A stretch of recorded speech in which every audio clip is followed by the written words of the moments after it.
Welcome to episode 16 of the Strategic Momentum Podcast. I'm your host, Connie Steele, and every episode we share tips, stories, and advice from progressive leaders and how they've been able to break through their business inertia and propel their business forward. Training, educating, and engaging your workforce requires a different approach in this day and age of shrinking attention spans and a growing decentralized and millennial workforce.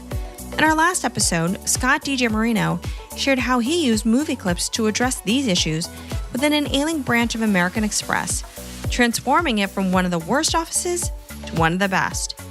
This strategy was effective, and it ultimately inspired Scott to start a new business, MovieComm, a SaaS-based technology company that helps leaders lead by harnessing the power of Hollywood movie clips. Today, we're going to explore the challenges that Scott faced and how he managed to overcome those barriers by building relationships, getting the necessary customer feedback, and pivoting based on those learnings.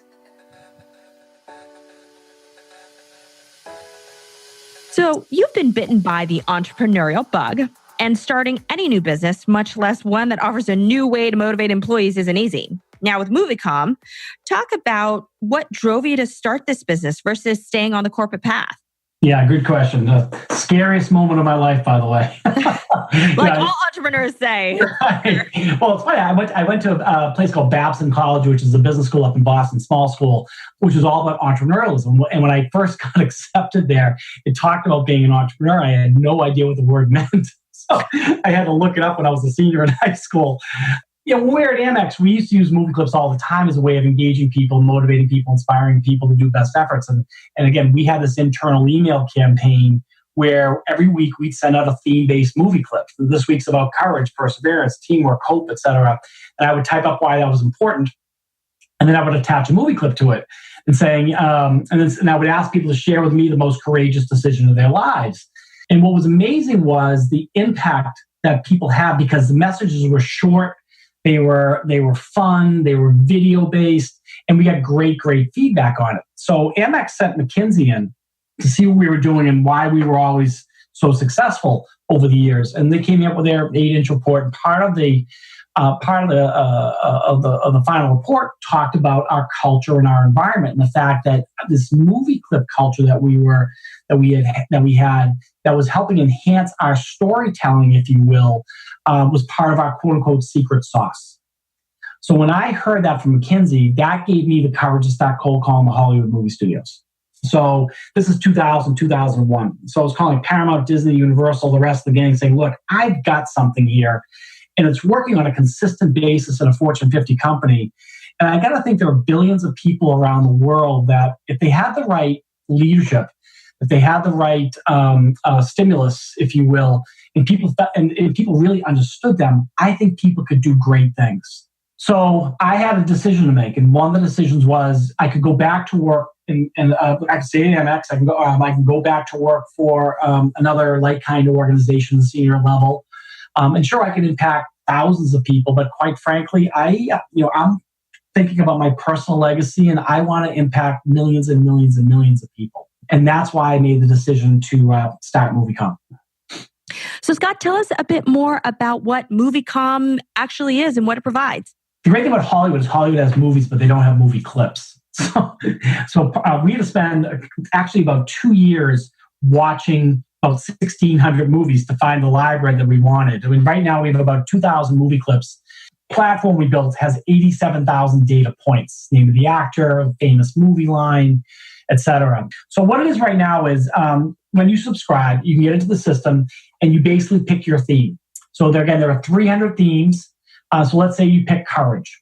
The next step is you actually have a choice of just typing in why you chose courage, or you could actually film yourself online with your cell phone camera or your computer camera saying, hey guys, Scott here, let me tell you why coverage is important. Keep it short, 20, 30 seconds. But again, it gets people focused. And then you go into the library of movie clips and you say, I want courage, comedy from the 1990s starring Tom Hanks. And in our search, we'll find the perfect clip for you. You pick the clip that you want, you press a button, and within 9 seconds, the word courage, your personal uploaded video, the movie clip, all render together into one URL or embed code that you can email out or text out. And then we built a chat room at the end where you can ask an open and closed-ended question, and it's dynamic. So you could say, what does courage mean to you? Or tell me about the most courageous decision of your life. And people can start typing away and you can respond immediately to them. So that's essentially what the product actually is. For our e-learning clients, they can embed the video into their e-learning module. For our leaders, they're actually sending out an email and or a text with a URL attached. Scott found a compelling way to motivate his employees at AMEX and ultimately chose to make a business out of that original idea. He now has a product where you can find the right movie clip to help you engage and inspire your team. But of course, that path to building this product experience and the business itself didn't come easy. Scott shares the start of his journey on what it took to make MovieComm come to life.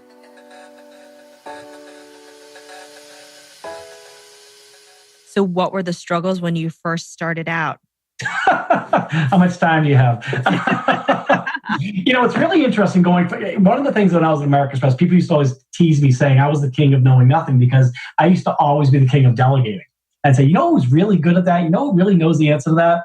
And I did that on purpose because I didn't want to be the shall answer man, where people were constantly coming to me. And there'd be a line down the hallway. I want people to be able to think to themselves and utilize the rest of the organization, whether it was someone live or something that's actually online that they can learn from. So what we started doing was we've called the studios. They started laughing at me. They said, "You're gonna be kidding me!" About the guilds and the labor relations people and all this other stuff. And what ended up happening was I was organizing all these new relationships with the studios. There were basic things that I had to do that I never did before in my life. So, for example, I didn't know I went from a PC to a Mac. Back then, you have no idea how traumatizing that is. There's no training. I didn't know how to fax. I didn't know how to. I didn't know how to use Excel or PowerPoint. I didn't know any of that stuff. I didn't know how to invoice. And so all these things that I used to delegate to in the middle of some of the biggest negotiations in the history of mankind, I had to learn myself. And I got to tell you, there was a lot of 24/7 nights. It probably was quite sobering, but also humbling, where you realize that you typically do need a team and that being an entrepreneur, you do become a jack of all trades. It's just somewhat of a part of life. And it's frustrating because there was nowhere to go for help. And so I had to learn it all myself. And to your point, it was very, very humbling. But, if I got a little win one day, oh my God, I learned how to scan. Pat in the back and, let's go, let's celebrate. So when you mentioned you reached out to the studios, you were creating these new relationships, and inevitably their response to you was skepticism. They might have not have fully understood the idea and weren't totally up on your concept. What kept you going? An entrepreneur gets a lot of rejection, and you have to, that's a challenge. So how do you keep yourself motivated? I watch movie clips. No kidding. There are a couple things. It's daunting sometimes, not only becoming an entrepreneur, but coming up with a new idea that no one's ever used before. Okay, so it's not like I'm competing in the cell phone industry where there are already cell phones out there, or I'm competing in the leadership development program where everybody else gets leadership development. It's a new idea, a new concept. And so I got to tell you, every single time that I was having a bad day or a bad week, and I was ready to quit and give up and just say, what am I doing? What am I thinking? All of a sudden, something would happen. And it's been consistent. It's like a moment, a minute, a conversation, a phone call. I read something online. I'm driving my car and all of a sudden I hear somebody talking about a movie line or using a movie line. And to me, I said to myself, it's a sign. To keep going. Part one. Part two, my kids are looking at me like I got three heads. Dad, what are you doing home? Because they were young at the time. And one of the lessons I would love to share with my children is perseverance and to believe in something and have that drive. Now, I'm not saying that shapes all of my decisions, but I realized that eyes were on me. And so part of me is, as I kept saying to myself, I wanted to practice what I used to preach, which is never give up, never ever give up. And so that one thing has kept me going. And then the last thing is, I got to tell you, talking with the studios over that time period, the studios were great. Even though they've never done something like this before, they wanted to. They were looking for new source of revenue. They were looking for new partnerships. They have billions of dollars in assets sitting in a vault from Officer and Gentleman, which no one's seen since 1980 something. And they want to figure out other ways to monetize that. And to see the look in their eyes when I met face to face about how we could work together to change the world, that got me excited and that kept me going, especially in the darkest of hours. What did you think it took to create the strategic momentum that got you where you are now? Well, first of all, when we started negotiating with the studios, remember, I was still at American Express, and we just started relationship building. It was a 9.5-year negotiation. I call it 9.5 years of begging, because we had something here. And what was funny was when we first went out there, everybody said no, and I left the West Coast with a tail between my legs. And but what happened was I maintained the relationships. So whenever a new movie would come out, I would say to Paramount Studios, "Congratulations! Looks like you get a hit in your hands. Love to catch up at some point in time down the road to keep talking about our business proposal." So those relationships over time built a lot of trust. The other thing I think that was interesting as part of the negotiation was when we were at American Express is one of the best brands in the world. And my part of my job was to promote and to, quite frankly, to protect the values of the blue box, what the brand actually stood for. As you know, when you look at a brand, it's all about what people think and feel when they see the logo, right? Mm-hmm. And that was part of my job. The studios have the exact same thing because their biggest asset is their library. And so we had to protect and promote what they actually have as an asset. And I think that helped bridge the trust gap between them and us.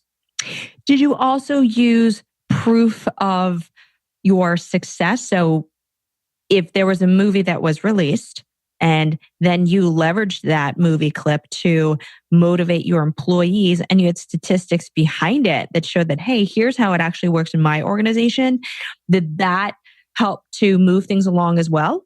It certainly did. It didn't hurt, but the biggest part was making everybody comfortable that we're promoting the film in a way where, whether it's a new release or a past release, we're following the letter of the law, but in terms of what we can and cannot do. And my contract with the studios is very explicit, and it's actually a win-win for everybody. So I think that open and honest communication, that brainstorming aspect of the thing about how can we get this done, I think was really, really important. And what are the things do you feel you did, whether it was you or eventually a team of people? What do you feel you all did in order to finally break through and be able to prove to other companies the way that MovieComm works? Okay, good. So once we signed with, we actually started with Universal Studios, who was an incredible partner. Just so you know, we were actually a consulting firm. So what we would do is we would go talk to executives that just we knew about how they can get their principles and their values throughout their organization without them having to be on a plane, train, or automobile. No pun intended. And so what would happen was we'd go in and we were a consulting firm. So we'd say, okay, what are your values? They'd say, let's say it's integrity. We'd actually bring a Hollywood film crew in to film the executive talking about why integrity was important, give them some face time. And then we'd find a movie clip that was appropriate for them. What do you want people thinking and feeling? What's the demographics of your audience? Is it younger? Is it older? Which helped us figure out the exact movie. And then we would piece all of that together into one URL or embed code that they could email out to their teams. And what happened was, Connie, was the exact same metrics that we saw when I was at American Express using the system is the exact same metrics that we saw from our consulting clients. So, for example, we were seeing internal email open rates at 65 to 70%, versus historic, it's 15 to 20%, because usually when a leader sends an email out, most people just go delete, delete, delete. There he goes again. So again, we saw employee engagement scores going up. We saw sales activity going up. So we saw all of this great stuff happening. But the problem we were running into is what we were doing was not a scalable model. It was very much of a consulting service type of program. It wasn't what our people wanted. So we took the time, we took 6 months to actually interview executives and to ask them what they would want out of a product. In today's business environment, testing and learning is paramount because if you don't fully understand what your customer needs or expects, you can't be sure you're delivering the right experience. You'll have to pivot based off the feedback you get to ensure you're truly aligned to what it is they want and what will resonate most. Next, Scott tells us what he did with MovieComm to ensure just that. We would actually go to companies and executives that we know, both small, medium, and large organizations. We talked to some NCAA football coaches. We talked to some professors. And we essentially said, and here's what we got. Here's how we used to use it. Here's what we charge for it. And here are the results we got. How would you like to use it? And it was a 6-month discussion. And out of those 6 months, it was incredible. People's minds were going wild. But there were a couple of things that we basically learned. Number one was people wanted a product versus a service. They wanted low price, turnkey, do-it-yourself, SaaS-based type of product, which we didn't have. And then the second thing we found out was that the leaders wanted to be able to have search be incredibly easy. So right now, people say, "Oh, why don't we just go on YouTube?" Well, you type in the word leadership, and 700 clips from YouTube. There's 7 billion, videos show up from YouTube, on YouTube, most of which have an ad in front of it. And so that was frustrating to a lot of people. And one more thing is we actually identified 21 different market verticals that we could go deep into based on the feedback. So we knew that, for example, there was a leader communication play here. We knew there was ultimately a consumer play here. What we learned, though, is other people had other ideas that we never thought of. Okay, so for example, one of the markets that just jumped out at us that we never really thought about was the e-learning space, the e-learning and online training space, where it's a $168 billion industry and growing 12 to 15% per year. But most e-learning is just boring. And unengaging. There's no ROI, and especially this millennial generation, so you're just going to hit that next button to go to the next page.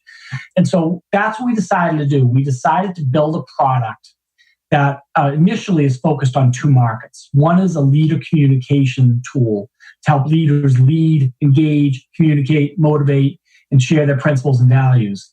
And then the second is partnerships with e-learning and online training companies where they can have access to our library so they can spice up what they're doing. Did you find one of the challenges that you had when starting this business was identifying who your target audience was going to be? Because clearly there are several groups that could potentially find this quite compelling. Totally. It's interesting. One of the biggest mistakes I made early on is I was trying to be all things to all people. Because as a start, because you're chasing revenue, and you're trying to figure out, okay, what's going to hit, what's going to ignite. We talked to a lot of people, you included, by the way, were fantastic, just fantastic. We ended up hiring a consulting firm to help us focus. So the consulting firm spent about 4 months with us, did a lot of research with us in terms of what the markets were, and again, out of that conversation, out of that study, came really 2 distinct markets right away that just jumped off the page. So one was the leader communication piece, which is our background. So again, leaders trying to engage, motivate, inspire, teach life lessons, soft skill training, et cetera, to their employees, especially that millennial generation. And then the second was one we never even thought of, which was the e-learning space, as I mentioned. And again, $168 billion industry growing 12 to 15% per year. But most of the stuff, as I mentioned, is boring. Right. That's what we decided to do. So, and then the other 19 markets, I'm sure will become 190 markets over time as we think about more and more use cases. But our goal right now is to really go deep into those 2 markets. And then once we get a foothold on them, and once we feel comfortable, we can release future products. So, by talking to consumers and understanding what's going in the market, or I should say, really, it's about research. You're able to narrow down the main targets and focus. What did you feel was one of the most valuable things that you learned in talking to consumers? Because I think that's one of the main things that people understand today is that it's absolutely critical to talk to consumers in order to get a barometer of what they really want. What was the most enlightening thing for you? when you ended up doing that piece of research? There were a couple things. One is people either got it or they didn't. You know what I mean? And so the people that got it were really excited. And I kept hearing over and over and over again, this is one of the coolest ideas I've ever heard. You know?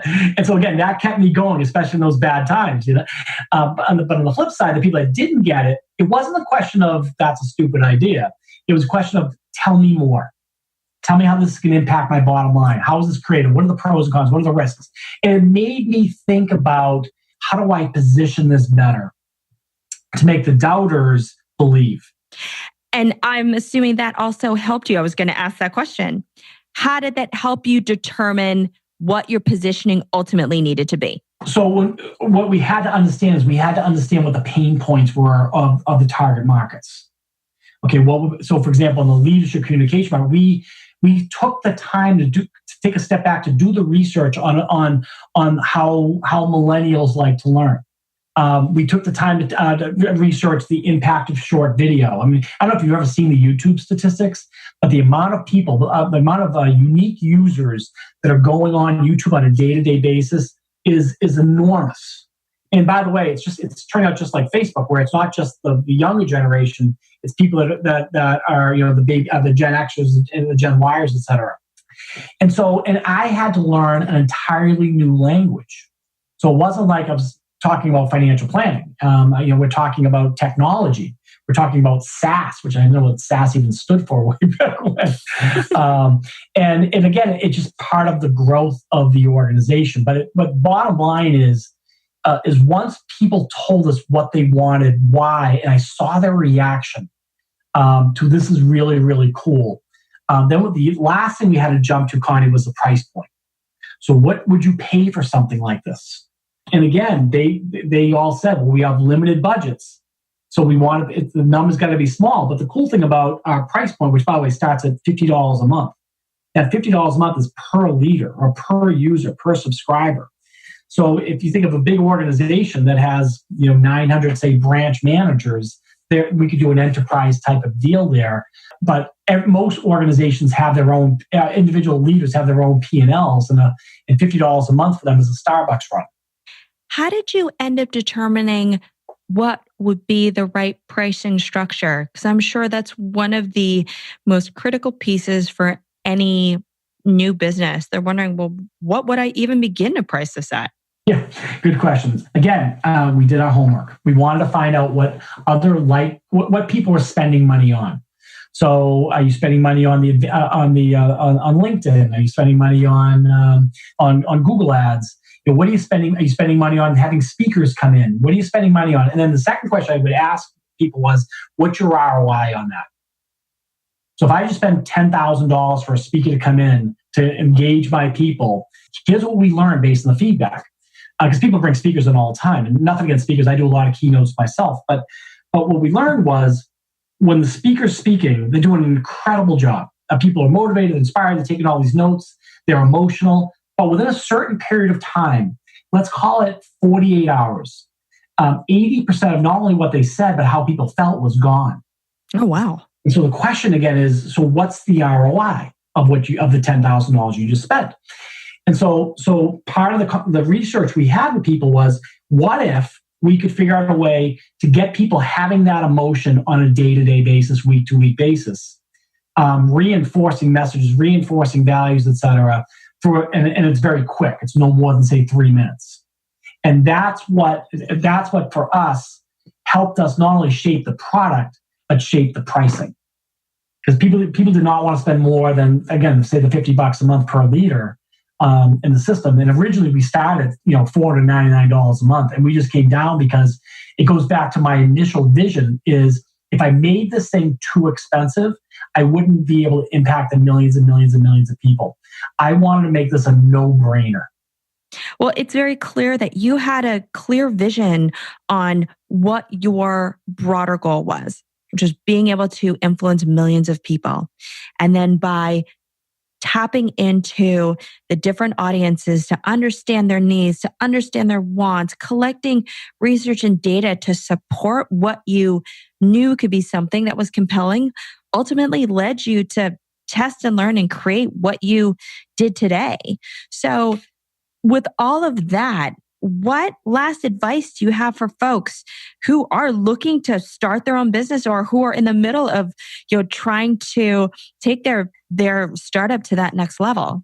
Again, I like to talk in three. So there are three big things I think you have to have. I said, number one is and this goes back to what we talked about before. The most important thing is what's your vision? Okay, what do you really want to do, not only for yourself, but for others? And for me, it was, I wanted to make an impact on millions of people, to your point, and I wanted to do it in a fun, creative, and quite frankly, new way that nobody else has done before. And that's kind of what we've created. So if you have that vision where I can call you at 4:00 in the morning and say, what is it? And you can answer it, we're good. Number two is you need to have a strategy. You need to have a plan in order to get there. And by the way, it'll always take you longer and cost you more than you think. And the third thing, I got to tell you, we haven't talked about this at all, but I think it's important to have friendlies. What I mean by friendlies is people out there that believe in you, people out there that will support you. That if you're having a bad day, you just need to talk to someone that's a friendly. You can pick up the phone and say, hey, I need some help right now, some emotional help. But the friendlies are also the people that will cheer you on. They will enable you to do better things. They will, when you're not feeling good, they'll pick you up and they'll help remind you about why you're doing what you're doing. And that being said, is you have to be very thoughtful about milestones that you're hitting or not hitting, and constantly evaluating why you're hitting them or why you're not hitting them. That will help you make future decisions about where you go with the organization. But what I will tell you, bottom line, is if you have a vision, you have some support, you have systems, and you have passion around what you're doing, and a lot of passion, whether you succeed or whether you fail, I think it would be an incredible learning lesson for you, an incredible life lesson for you, which will help propel you to the next part of your life. Great summary. And thanks so much for this great story on how you started MovieComm. Thank you. It's been great to be with you. I appreciate the time. And lastly, what's the best way that listeners can connect with you, Scott? Go to our website, www.moviecomm.com. It's MovieComm with 2 M's.com. You can call me directly, 703-433-1226, 703-433-1226. And we'd love to give you a personalized demo. I would also share with you that if you go on the site, there's a free trial, no credit card required. We can go play and browse and create as much as you want, just so you get a feel of how it works. And is there an email too that they could reach out to you if that's how they'd like to contact you? Yeah, get in touch with Scott, D as in David, I, G as in Gary, I, at MovieComm.com. MovieComm exists today because Scott had a clear vision and a broader goal, influencing millions of people in a fun, relevant, and innovative way.